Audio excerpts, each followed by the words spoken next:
Eres una joven, tienes 19 años de edad, abandonas Stanford, una de las universidades más prestigiosas del mundo, y convences a los hombres más poderosos del planeta de darte casi $1,000 millones para tu empresa. A los 31 años eres la mujer más rica que se ha hecho a sí misma en la historia de Estados Unidos. Las revistas te llaman la próxima Steve Jobs. El mundo entero cree en ti. Pero todo, absolutamente todo, era una mentira. Elizabeth Holmes nació en febrero de 1984 en Washington, D.C. Desde pequeña era diferente a los demás. Mientras otros niños jugaban, Elizabeth estudiaba. Mientras otros soñaban con ser deportistas o astronautas, Elizabeth soñaba con cambiar el mundo. A los 9 años le preguntaron qué quería ser de grande. Su respuesta fue simple y directa: multimillonaria, no doctora, no presidenta, multimillonaria. Su familia tenía conexiones poderosas. Su padre trabajó para agencias gubernamentales en 3 continentes. Un antepasado fundó una de las empresas más grandes de Estados Unidos. Elizabeth creció sabiendo que el éxito era posible y estaba decidida a conseguirlo. A los 18 años, en Stanford, ingresó a ingeniería química. Era brillante, carismática, tenía una voz grave y profunda que usaba estratégicamente para proyectar autoridad. Tenía algo más, una obsesión con Steve Jobs, que la llevaría a copiarlo todo. Desde el negro de su ropa hasta la forma de hablar en público. En el 2003, con tan solo 19 años, Elizabeth Holmes tomó la decisión que cambiaría su vida para siempre. Abandonó Stanford, tomó el dinero de su matrícula universitaria y fundó una empresa llamada Theranos. La idea era revolucionaria, o al menos eso parecía. Elizabeth afirmaba haber inventado un dispositivo llamado Edison, que podía realizar más de 240 análisis de sangre diferentes, con tan solo una pequeña gota de sangre de un pinchazo en el dedo, sin agujas, sin jeringas, sin el dolor y la incomodidad de los análisis tradicionales. ¿El resultado? Análisis médicos rápidos, baratos y accesibles para cualquier persona en el mundo. Una tecnología que podía salvar a millones de vidas detectando enfermedades a tiempo. Era el sueño perfecto, y Elizabeth lo vendía a la perfección. Las inversiones cayeron uno por uno. Elizabeth tenía un don especial para convencer a la gente. Su mirada fija e intensa, su voz grave y segura, su historia de abandono universitario que recordaba inevitablemente a Steve Jobs y Bill Gates. Los más poderosos del mundo le abrieron sus billeteras. Rupert Murdoch, el magnate de los medios de comunicación, invirtió $125 millones. Larry Ellison, fundador de Oracle, puso su dinero. La familia Walton, dueños de Walmart, también invirtieron. En total, Theranos recaudó $1,000 millones de algunos de los hombres más inteligentes y ricos del planeta. Su junta directiva era una lista de los hombres más poderosos de los Estados Unidos, dos exsecretarios de Estado, un exsecretario de Defensa, generales del ejército, senadores, todos convencidos de que Elizabeth Holmes iba a cambiar la medicina para siempre. En el 2014, Forbes la incluyó en su lista de multimillonarios con una fortuna estimada de $4,500 millones. Era la mujer más rica que se había hecho a sí misma en la historia de Estados Unidos. Las portadas de Fortune, Forbes y Time la celebraban como la próxima gran visionaria de Silicon Valley. El mundo entero estaba a sus pies. Pero detrás de todo ese éxito, detrás de las portadas y los discursos inspiradores, había un secreto devastador. El dispositivo Edison no funcionaba. No podía hacer lo que Elizabeth prometía. Las 240 pruebas que supuestamente realizaba con una gota de sangre no eran reales. En secreto, Theranos usaba máquinas tradicionales de otras empresas para hacer la mayoría de sus análisis. Y lo hacían de forma incorrecta, diluyendo las muestras de sangre, alterando los resultados, produciendo diagnósticos falsos que llegaron a manos de pacientes reales. Pacientes que recibieron resultados incorrectos, que pensaron que tenían cáncer cuando no lo tenían. que pensaron que estaban sanos cuando estaban enfermos.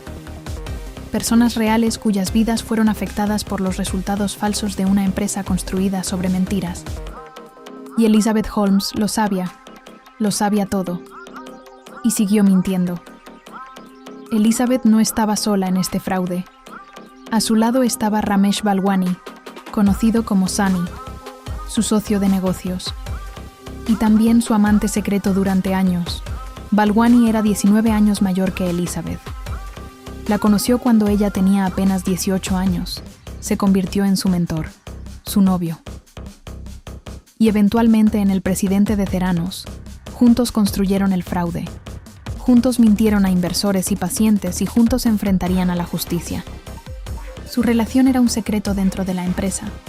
Los empleados no sabían que el CEO y el presidente eran pareja. Eso hacía todo aún más perturbador. Dentro de Theranos había personas que sabían la verdad, científicos e ingenieros que veían cada día que el dispositivo no funcionaba, que sabían que los resultados eran falsos, que sabían que pacientes reales estaban recibiendo diagnósticos incorrectos.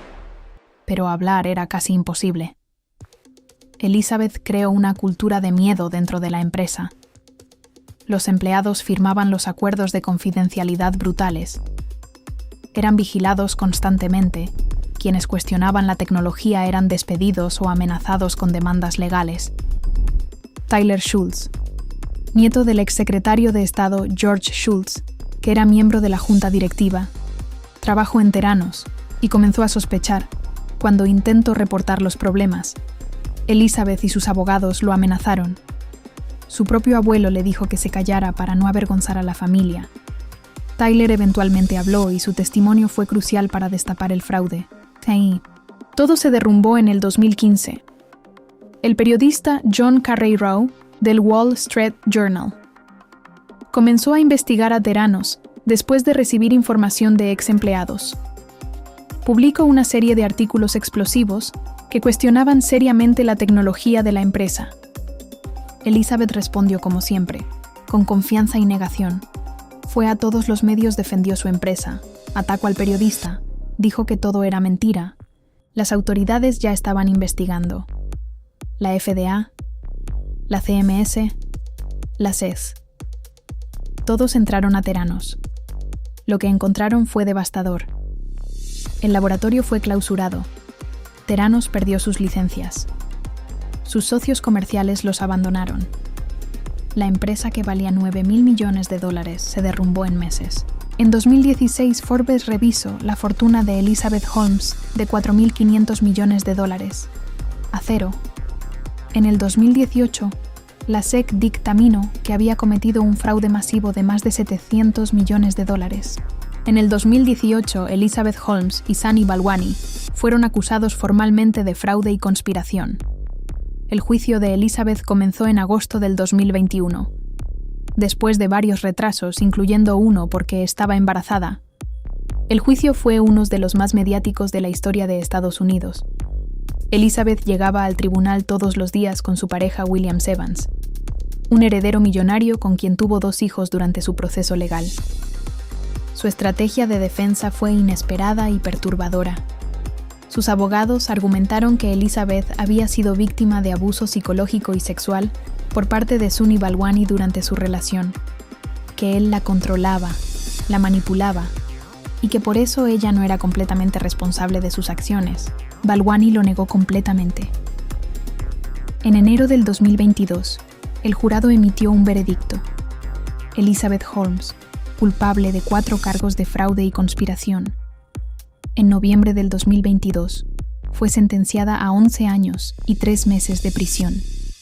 En mayo del 2023, ingresó a la prisión federal de mínima seguridad de Byron, Texas. En febrero de 2024, un tribunal de apelaciones rechazó su intento de revocar la condena. Elizabeth Holmes permanecerá en prisión. Su fecha de liberación estimada es el 19 de marzo del 2032. Desde prisión ha dado muy pocas entrevistas. En febrero del 2025 habló con la revista People y dijo: «Es surrealista. Estar aquí ha sido un infierno y una tortura. Dentro de la cárcel trabaja como auxiliar de reinserción social, ayudando a otras mujeres. Da clases de francés. y asesora a reclusas que han sobrevivido a agresiones sexuales. Sunny Balwani fue sentenciado a casi 13 años de prisión. Será liberado en el 2033. Juntos deben pagar $452 millones en restitución a sus víctimas. La historia de Elizabeth Holmes se convirtió en uno de los casos más estudiados del mundo empresarial, en lo que en consecuencia hubo un lanzamiento de su serie y documental.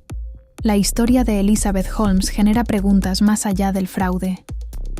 ¿Cómo convenció a personas tan inteligentes y poderosas durante tantos años? ¿Creía ella realmente en su tecnología? ¿O sabía desde el principio que era una mentira?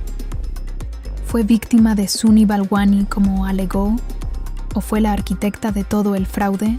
¿Cómo es posible que una empresa que nunca tuvo tecnología real llegara a valer $9.000 millones? Y una de las cosas más importantes de todas, ¿cuántos pacientes reales recibieron diagnósticos incorrectos? Y nunca lo supieron. Una joven de 19 años que abandonó Stanford con un sueño. Una empresa valorada en $9.000 millones construida sobre mentiras. Casi $1.000 millones de los hombres más poderosos del mundo. Perdidos. Pacientes reales con diagnósticos falsos. Y una sentencia de 11 años en una prisión de Texas. La historia de Elizabeth Holmes es un recordatorio de que en el mundo de los negocios, la línea entre el genio y el fraude puede ser muy delgada. Esto fue Archivo Detective. Si quieres seguir investigando casos como este, suscríbete al canal y deja en los comentarios. ¿Tú crees que Elizabeth Holmes sabía desde el principio que era una mentira o realmente creyó que podía lograrlo?